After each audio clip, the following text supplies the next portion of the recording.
Yves de Kerdrel pour l'édito Écho comme chaque matin. Alors Yves, Pfizer a donc annoncé que son projet de vaccin était fiable à 90%. Il reste bien sûr quelques étapes, mais ça a déjà redonné de l'espoir à l'ensemble des acteurs économiques.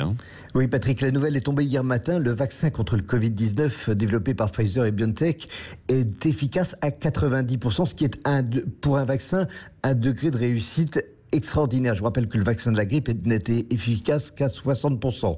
Et cela après la première analyse intermédiaire de leur essai de phase 3, la dernière avant une demande d'homologation. Donc la protection des patients a été obtenue 7 jours après la deuxième dose et 28 jours après la première, selon les résultats préliminaires.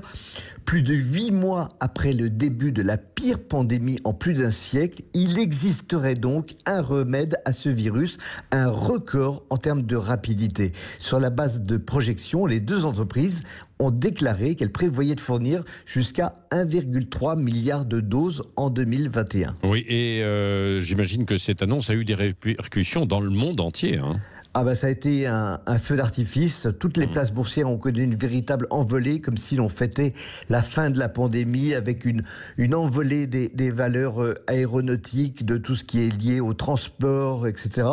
Peu après cette annonce, les marchés européens étaient propulsés en forte hausse. La bourse de Paris a gagné près de 8%.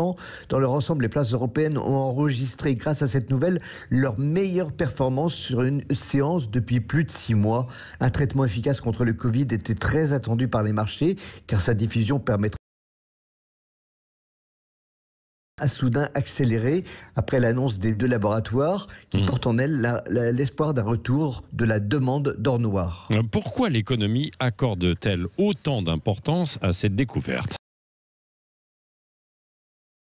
Pouvoir enregistrer les deux compagnies pharmaceutiques. D'ailleurs, l'action Pfizer n'a pas beaucoup progressé hier. Ce qui est important, c'est que depuis la deuxième vague de l'épidémie, les entreprises comme les consommateurs redoutaient qu'on aille indéfiniment de confinement en confinement. Le fait qu'un vaccin existe apporte une autre solution pour pour lutter contre la pandémie, même s'il faut encore affiner le degré de réussite et arriver à le produire à très grande échelle. Du coup, les agents économiques peuvent recommencer à faire des projets à long terme et le vaccin est synonyme d'un fort rebond de la croissance. Ça veut dire que l'économie mondiale va pouvoir sortir d'une longue année de déprime et que la pandémie va pouvoir être stoppée. Surtout, cela montre que, contrairement à ce que certains voulaient faire croire, eh bien, le génie humain continue de l'emporter sur les mystères de la nature.